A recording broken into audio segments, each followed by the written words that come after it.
Hi there everybody, Bald&curious here. So it's been over a year since I got my Excalibur, and right after that I got my X-trim for the IDPA, and there's a couple of people sending me messages, you know, and inquiring about what I think, what my final decision was, and so that's what I want to talk to you today. If you watch any of my previous videos, that you know that I did compare the CZ to Excalibur. I did a couple of comparisons, and I wound up selling the CZ, not because I didn't like it, but I really want to concentrate on the one gun. I wound up selling my CZTS in 40, just because whenever I was shooting USPSA, I've been shooting that, then IDPA, I've been shooting Grand Power, and I was like mixing and matching. So now, what I wind up doing, I basically shoot my Excalibur in almost everything. Only place I don't shoot Excalibur is IDPA, and even that's only 50% true, because what I do, I take X-trim slide and a barrel, and I swap it on an Excalibur frame. Although the frame is identical, there's a little difference inside between the disconnector and the springs, which makes the trigger on a Excalibur supreme, opposed to the X-trim. X-trim is don't get me wrong, it's a nice trigger. It's still something I would grade a competition grade trigger, but it's just a tad heavier, you know. Reset is still there, just a tad heavier, especially in the double action. Now, why does that make a difference? It does, because when I shoot IDPA, I shoot ESP, which means I start cocked and locked. So every single of my trigger pulls is the same, unless I have a bad primer and I go first. I usually go automatically double action, and then I go rack and slide. With the USPSA, I have to start hammer down. So my first shot is double action. So that takes me split second longer. But that little less weight on double action trigger makes a difference for me. Now, compared to CZ, it's the same thing. If I would shoot it in the ESP, in IDPA, I would shoot it cock and lock. If I would shoot it in the SSP, I would start hammer down, and same goes for the USPSA production. I would start hammer down. So there's no difference. My major difference is I wouldn't say gripe, but one of the reasons why I choose this opposed to CZ is just the fit. With the CZ, you really limited to customizing the grip to your liking. Although it's right out of the box, it's good for 90% of the people or 80% of the people. You can really customize it only with the grips, put the thinner grips, and that gives you a little different purchase on the gun. With exchangeable back straps on the Grand Power, that makes a big difference. You got, I think, 3 different back straps you can change. So that was one of the biggest things. And secondly, there's obviously, I'm a little biased because the gun is made in Slovakia. I am originally from Slovakia, so that there's a little bit of the bias there. But I can honestly say every competition I ever went to, I think the last one, the Era 7 in Maine, it was the first time that somebody actually recognized the gun, other than shooters. A couple of shooters knew about it. Somebody recognized the gun. Most of the people are really interested. They want to see what it is. 9 out of 10 times I wind up bringing them to a safe table and let them dry fire it and handle it. And everyone comes up with the same, wow. It's just for the money. The street price on this is anywhere between $800 and $900.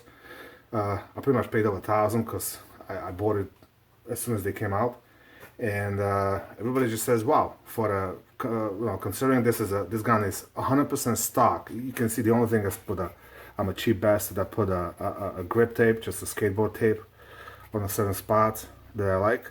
Other than that, this is a 100% stock gun. I haven't changed a damn thing other than when the fiber optic fell out, I put a different fiber optic. So you get a really top of the line production gun right out of the box. And my freaking hands are shaking.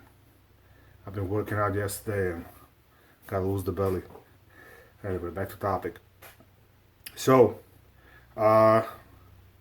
Now, this wasn't like an easy decision, and it wasn't easy road to get to it, because I did have a bit of problems in the beginning, because I didn't really shoot any factory ammo, just a little bit, most of all my reloads, and it was a little trial and error to figure everything out, the cramp, the load that it likes and everything. So finally had everything dialed in, but it was a couple of frustrating weeks.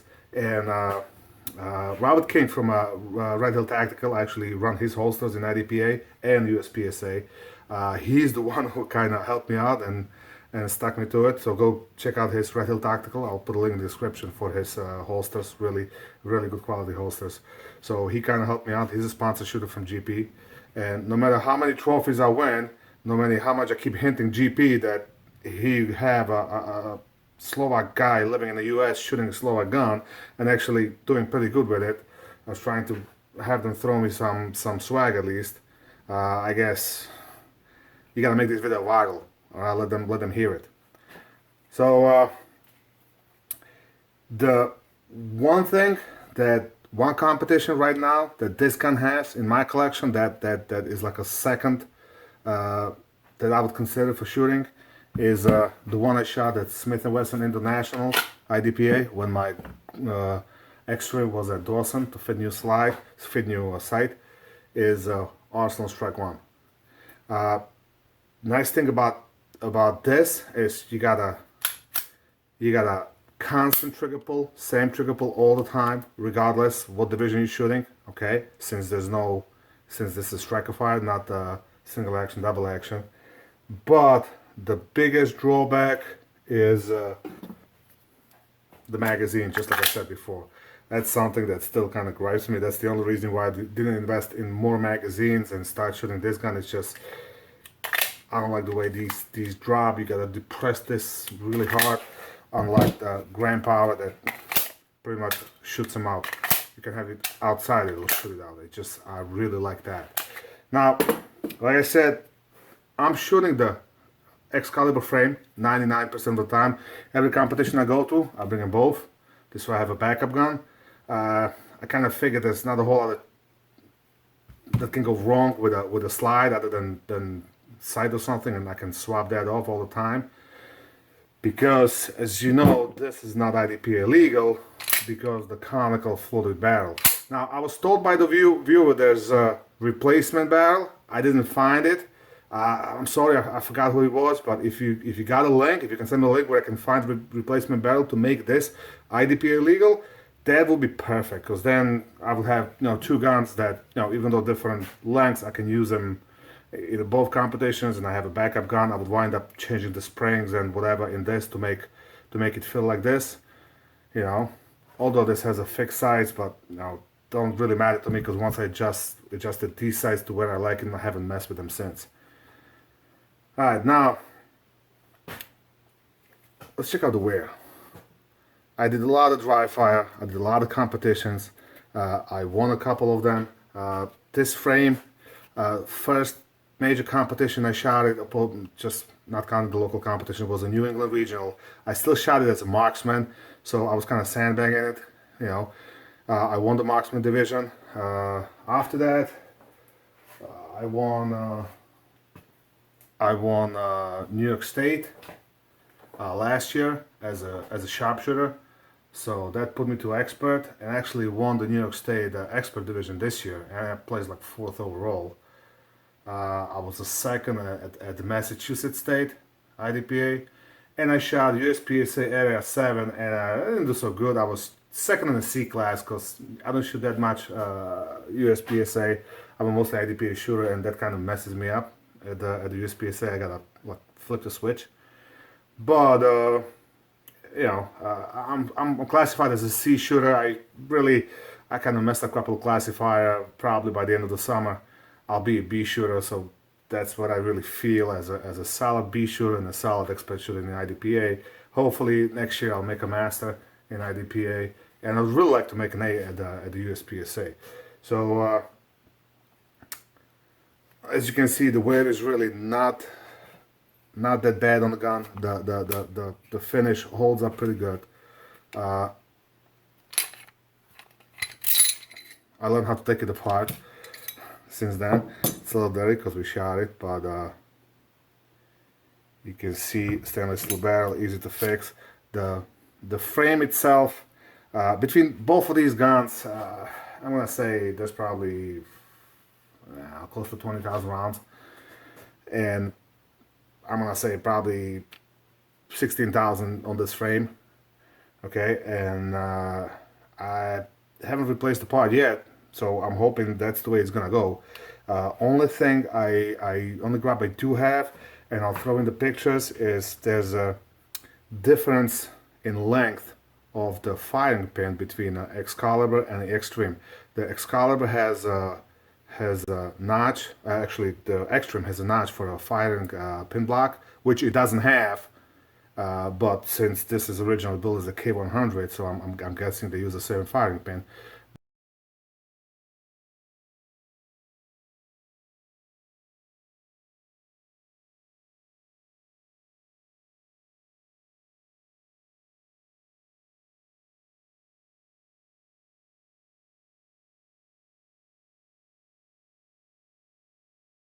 But Excalibur doesn't have it, so it's just a full firing pin, and it's a couple thousands longer than the one from the Extreme. So like S&B primers or CCI primers, they would work about, I'm gonna say about 90%, maybe 95%. The Federal Winchesters, I didn't have a problem; those work 100%. So that's about the only advantage CZ had opposed this, because with a little heavier spring, the CZ ran Wolf, CCI, everything, never had a problem with the primers. Now I was looking to get a Excalibur firing pin and put it in the Extreme, because it seems like with that firing pin, even with the harder primers, the it's about 99% success. But I wasn't able to find it, even through Eagle Imports. I mean, they wound up sending me the same one that I have in the Extreme 7 length. I just kept it as a spare.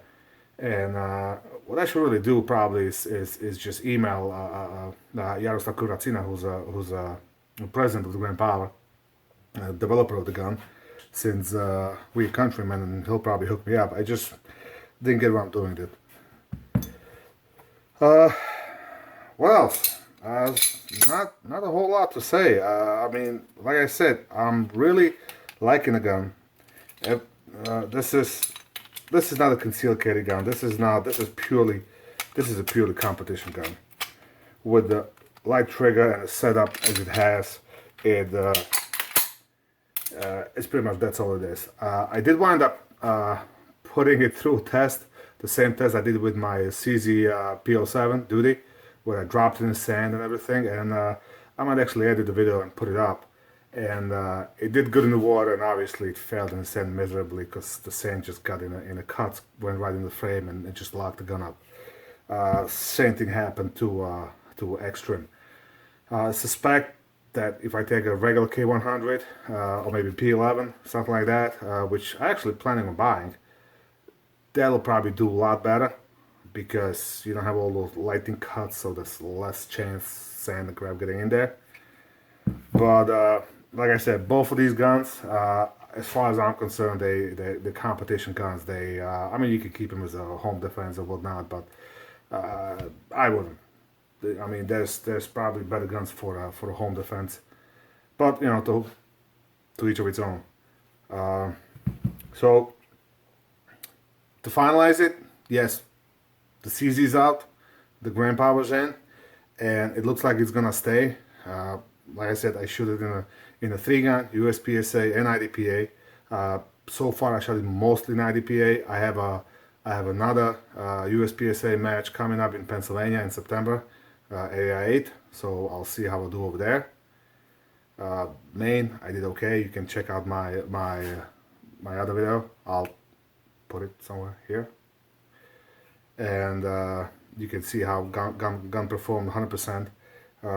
Out of all the competitions I did last year at IDPA, New York State, I had a little problems with this, just a little bit at the end. They had to go double action.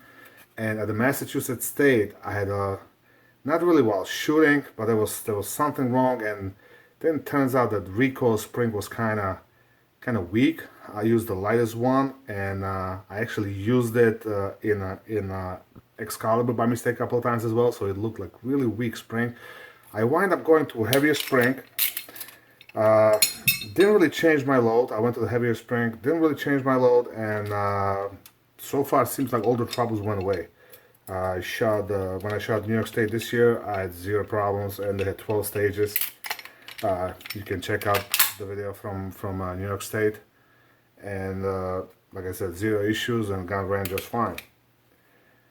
So I hope whoever's out there on the fence looking for the Excalibur, if you can't afford it, you can always just go with the regular K100, MK12. You just want to stay with the same frame, and eventually just replace the springs and stuff inside. You're not gonna get all the fancy cuts and barrel and whatnot. But if you get the trigger close enough to Excalibur, it'll make you a better shooter. It truly does. This gun did make me a better shooter. Not that the CZ there's anything wrong with that, but you know, I really like the feel of this a little bit better than the CZ. So hope that helps whoever's on the fence. You know, I'm not trying to sway one side or the other. Make up your own decisions based on what you saw. And as always, have fun. Keep shooting.